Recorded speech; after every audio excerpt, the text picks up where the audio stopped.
Welcome in, listener. You're listening to a segment from the Slumpbuster podcast with Ju-Ju and Dre. Find the full episode on Spotify, iTunes, the Google Play Store, or our YouTube channel. Enjoy. All right, quick edit of the show. I just want to jump in before Dre got on here. I have to talk up my Niners. Played a spooky Halloween game as they almost got upset by the lowly Arizona Cardinals, although I don't know if I could really call them that lowly anymore considering they gave such a good fight, and this team does have 3 wins on their name. Final score, 28-25. Jimmy G had 4 touchdowns. Kenyon Drake had a pretty interesting fantasy day if you were brave enough to start him. Decent game. I enjoyed watching it. Niners, first time in almost 20 years that this team has started 8-0. So it's going to be interesting to see if they can keep it up, especially when it comes to facing other teams like the Saints and Packers, which actually they play coming up in their end-of-year schedule, as well as 2 matchups against the Seahawks. Can they sustain it? The big question mark is, of course, going to be Jimmy G. But this defense, really good. They lost Quan Alexander today, unfortunately. That's going to be a big impact on their defense. It definitely hurts their front 7. From the Cardinals side of things, like I said, Kenyon Drake was a big story. Kyler Murray, you can rest comfortably knowing that he is what was advertised. He's fit pretty well into this Cliff Kingsbury system. It's a scrappy team. But that kind of does it for my recap. I'm right here, Dre, on this podcast. So thank you for staying with me and enjoy our discussion. Welcome into the podcast. Dre, how's it going, Dre? How's vacation treating you? Man, it's pretty nice. So we're out here in Portland. It's a cool city. It's sometimes a little bit busy, but it's not too bad being down here in South Portland. That's pretty cool. What's the best thing you've seen since you've been in Portland so far? So we haven't been able to do a whole lot since we got here, sort of mid to late in the day, but there's this cool speakeasy that I want to check out. So I haven't been there yet, but it's called something 33. I can't remember the full name of it, but you got to look in this bookcase and find which book has the code to enter, and then you type in the code and the bookcase opens up like a door so you could go into the speakeasy. That seems pretty cool. We've also been to these cool food shops where they have a bunch of different restaurants in them. Those are all really cool. And then, of course, there's all the crazy museums of different weird Portland things. So. As soon as you get back, next week on the pod, we'll definitely line it up to where you can tell us all about your trip. But all right, Lili, our next game involves the Houston Texans versus the Jacksonville Jaguars, traveling to the greatest country in the world to duke it out in Wembley Stadium. Who do you have in this matchup? Well, as a Brit in Texas, I suppose I'll take the Texans. The barbecue down here is phenomenal. But the Jaguar is such a more regal creature. I'll take them. Let's see what the guys think. Bright and early with the Texans versus the 4-4 Jacksonville Jaguars. Gardner Minshew bounced back. 3 touchdowns last week. Texans, they're coming back. They just lost J.J. Watt, heart and soul of the team. Where do we see this game going? Yeah, so for all those reasons that you just said, and I think Jacksonville's starting to look good. But the Houstons have had a few close ones recently. I'm going to take the Jacksonville Jaguars in this one. I think I'm going to go with the Texans myself. Now, I'm hoping that the Watt injury won't kill them too much. But obviously that is a little devastating, but I'll still take them because I do think that they are the better team. Although I will say this, Jacksonville is probably the most trained for this London game. Obviously, there's a lot of speculation that they may be the first team that makes that move, but we'll see when that time comes. All right. Next game up, so we have the Redskins and the Bills. The line right now is sitting at 9.5 in Buffalo's favor. Dwayne Haskins, I'm pretty sure he's got announced as the starter for this game as well, so a bit of a tough defense for the rookie. What do you think? Yeah, so mostly just so I don't have Bills Mafia coming to break all my tables. I'm going to go for the Bills on this one. I mean, they might be already upset that I had to move them down, but they should have not lost that game as big as they did to Philly, so I guess they can't complain too much. Yeah, exactly. See, they were all upset at me. I just speak my mind and do it how I see it. So this game, though, I definitely have the Bills winning. Yeah, definitely the Bills. I mean, the Redskins have had moments of brilliance in the last couple weeks, but at the end of the day, they always revert back to it. And unfortunately, for all the reasons we said last week of Dwayne Haskins struggling, I just don't see them pulling off the upset here. Next game we have, so as we mentioned, Kirk Cousins, he continues ball out. He is going to take this on the road, though, against what we imagine is going to be a tough challenge for him, even with Patrick Mahomes still out. Hasn't officially been ruled out yet as of this recording here. We had the Vikings versus the Chiefs in Arrowhead. What do you think on this one? So this was one of the games that I'm torn on. I'm going to end up going with the Chiefs So Matt Moore didn't look too bad when he was playing last week against the Packers. You know, the Chiefs are a talented enough team. Outside of their defense is still a little bit weak, but they're a really talented team. I think they can still pull this one off, so I'll go with the Chiefs. I agree with you. I feel as though the Chiefs, even though their defense is much maligned, I do think they're still ranked as a top 5 sack defense. They can definitely apply pressure, and Kirk Cousins obviously doesn't do well when he has pressure applied to him. So go ahead and give me the Chiefs in this one. I think that they're going to pull it out to at least win one of these games without Patrick Mahomes, and I think he might be back next week, so that's going to be a big addition to this team. Next game in the early morning window, we have the Colts. They will be traveling up to Heinz Field to take on the Steelers. The Colts are a bit of a weird team. They had a bit of a down week last week against the Broncos. Steelers coming off a second bye, having to face the Dolphins. Although you guys trailed in that game. Want to tell me about that one?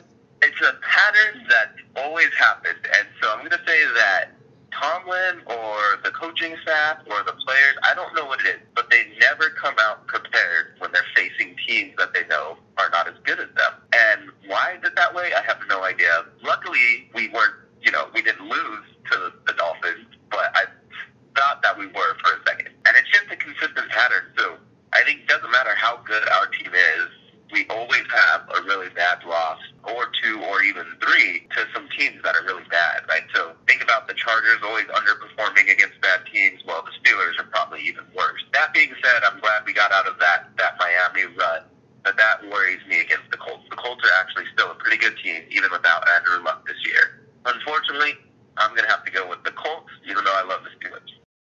I think I'm actually going to go with your Steelers in this matchup. Home field, I do think that they are playing slightly better, even though they came out a little flat against the Dolphins. I think that they started to pick up momentum in the second half, and I think that I could see them carrying it into this matchup. The Colts are a little bit of an inconsistent team, and they also play down to their competition, like as we saw by them getting blown out by the Raiders just a couple weeks ago. I'm going to go with the Steelers. It's only a 1-point line, so not the biggest reach there.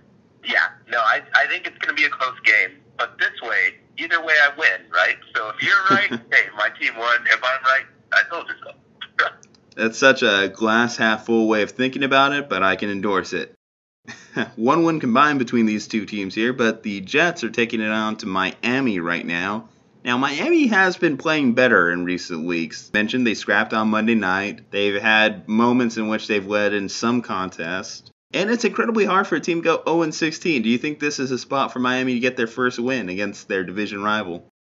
So I definitely think that this could be their first win. I'm going to say that the Jets still win it, though, just because they have some more talent than the Dolphins do. And Sam Darnold, I think, he's starting to look good coming back from mono, except when he plays the Patriots. So I'm going to take the Jets in this one. Quick sidebar, how bad do you feel for Aqib Talib getting traded from a Rams team that's contending for the playoffs to the Dolphins while he's on IR? Oh, I know. That's like a slap in the face. Yeah, that is definitely slightly disrespectful, but alright, you know what? I actually will go with the Dolphins in this matchup. I moved them slightly up in my power rankings from 32 to 31 because I do think that there is a worse franchise than them this particular week. The Dolphins have looked a little bit better, and we can't seriously have another 0-16 team in just 2 out of 3 years. Go ahead and give me the Dolphins here. Hey, congratulations, you broke the streak against the Titans. You actually got one right for them. I know. I finally got one Titans pick right. First time all season. They are taking it on to Carolina, coming off of that huge blowout loss to the Niners. So which team comes out the victor in this one? I'm going to take Carolina. The Titans are so inconsistent, but now that I say that, the Titans are going to win. Watch. But no, I'm going to go Carolina. I'm going to stick with that. They just look really good right now. Of course, they got TMC. They got a bunch of other weapons, so I'll take Carolina. Yeah, we finally turned it around to the point where we now actually both have victories under these Titans games. So I'm actually going to go with my feeling on this one. I'm going to go with Carolina as well. I just think coming off a game in which they looked horrible in all aspects of the game, they're going to want to bounce back. They're at home. I think this is the right spot for Carolina to pull off the victory, so I'll take them. Next game we have here, we have the Bears versus the Eagles. Bears, probably time that they start looking at benching Mitch Trubisky. I mean, they don't really have much options, too, in that locker room. As we saw, we only have Chase Daniel. What do you think on the Bears' chances in Philly this week? I think Philly really is desperate to sort of get ahead in their division, right? They're still behind the Cowboys by just a little bit. I think if they can go on a little bit of a run, they can start trying to at least pull ahead of the Cowboys. So I'm going to take Philly in this. The Bears have also worried me. They've lost to some teams that are a lot worse than them. Because the Bears are a little bit suspect right now, I'll take Philly. I'm going to go ahead and take the Eagles as well. I just can't trust Miss Trubisky at this point, and they just look so inept on offense, and it's hard for them to sustain drives that defense, I feel bad for them having to watch their quarterback go on the field each and every week. Go ahead and give me the Eagles.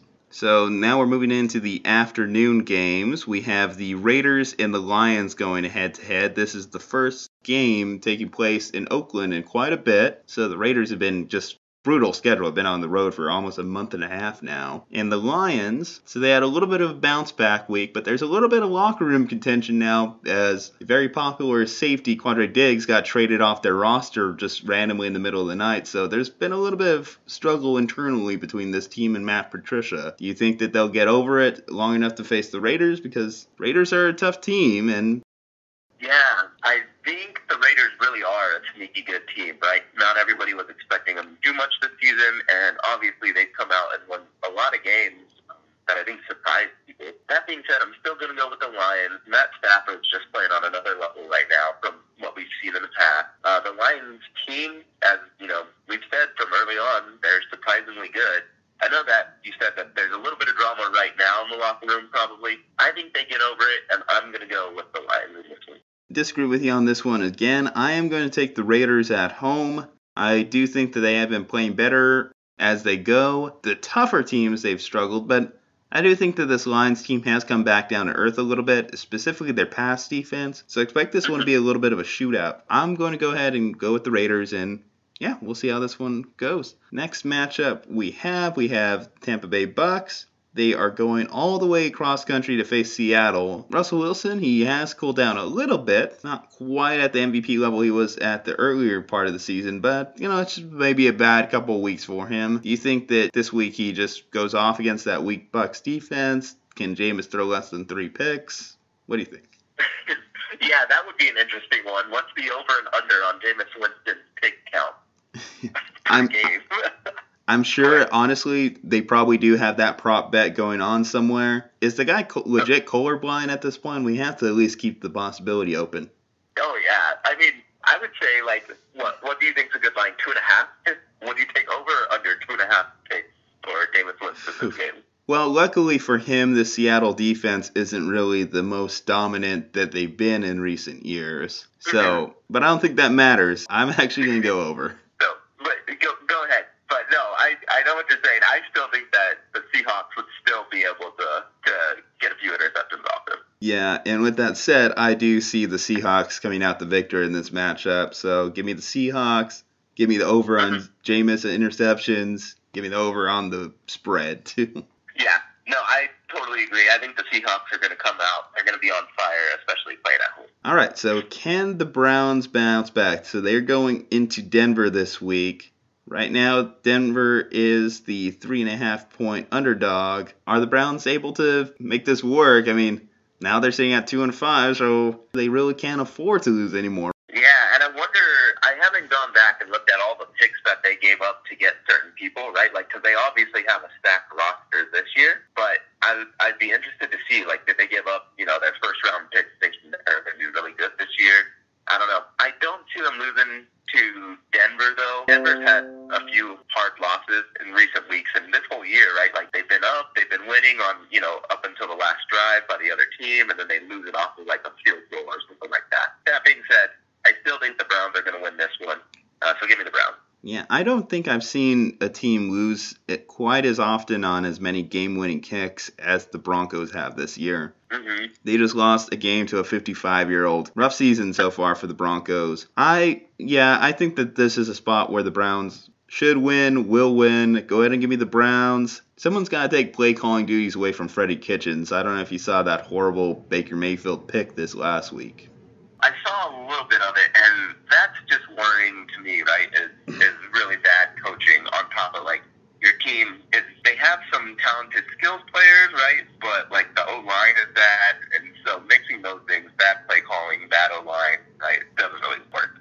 Yeah, it's a bit of a horrible mix. So this is another situation in which I see that the Chargers Stadium is going to be dominated by the opposing team's fans. Packers are going into LA this week. Like, how much green and gold do you anticipate taking over that stadium? Oh, I'm sure there's going to be a ton, right? Like, so we were talking about the Steelers taking over. That's one of, the best franchises for fans. Same thing with the Packers. Packers fans are really devoted, right? They'll travel wherever. And so it's going to probably be all yellow and green. I'm going to take the Packers in this. The Chargers, they got a win last week, but it was like by 1 point. They just don't look very good this season. So give me the Packers. I agree with that assessment. Go ahead and give me the Packers. We're going to see Lambeau West Coast this week. It's seriously an embarrassment right now what's going on with the Chargers Stadium. It's just, they need to get out of LA. Oh, yeah. I mean, and this will be a conversation we can have another day, but I think they should just stay in San Diego, especially when the Rams were moving over, and you knew that the Rams were moving. I would have stayed in San Diego. But, well, they're just trying to squeeze into that building right now, and for some reason the NFL felt as though the LA was a two-team market. It's not seeming like it. They could barely even sustain one team, and right now the Rams are really good and are having even trouble making their home field feel like a home field. Mm-hmm. So, very fickle fan base taking place in the LA market, but I understand why the NFL chose to, of course, move there. Sunday night game. This is going to be an interesting test. We've talked about how weak the Patriots schedule has been to this point. Well, they're going into Baltimore on Sunday night. 5-2 Ravens team. We have some question marks even about that squad as well. Where do we see this one going? Lamar Jackson, mobile quarterback. That could cause some issues for the Belichick defense. Baltimore's always been one of those teams to have New England's number. What you think? Yeah, this is another tough one, right? Like, I don't think the Patriots are going to go undefeated this season, but at the same time, they're so good, it's hard to pick against them right now. I'm still going to say New England, just because I've had my questions about Baltimore. They've had some close games with some bad teams. I mean, I know that the Steelers are obviously a division rival, right? But I was still worried about the Ravens having that close of a game with the third-string quarterback in. I do think the Ravens will definitely be the Patriots' biggest test right now, but I'm still going to take New England at the moment. I'm actually going to go in the upset. I will take the Ravens in this game. I do think that the Ravens just have such a different offense from anything that the Patriots have had to go against this year. Maybe they correct it come playoffs, but I think in this particular matchup, the Ravens are going to manage to beat the Patriots. So go ahead and give me them. I hope you're right, honestly. So I would love to see the Patriots lose right now. Guess we'll see how that one turns out. All right. Monday night game, big division game. You have the Cowboys. They are going into New York this week to face the Giants. First time Danny Dimes is going to have to face this Cowboys team, so be interesting to see how the rookie performs. Dallas right now is a 7.5-point favorite. Do we see any upsets on Monday night, or do you think that the Cowboys are going to manage to push their division lead a little bit larger? I think Dallas is still going to win it. They're just the better team. The Giants have sort of come back down to earth, right? They're not looking as good as they first did when they put in Daniel Jones. I'm going to go with Dallas. Give me them. All right, Dre. Well, thank you so much for joining us. I know you're on vacation mode. Never easy to make this call, but thank you for calling in. And I guess we'll see you back next week. Tons more to talk about. By that time, we'll hit another week of the NBA, and your team's looking pretty good. So we'll definitely start the show off talking about that. All right, man. Well, stay safe on your vacation. And yeah, do you have anything you want to say before you head out? No, just thanks for giving me a call, and glad I could call in and talk some more football and other sports. So I'll catch you later, Ju-Ju. Sounds good, man. Have a good one. Safe travels.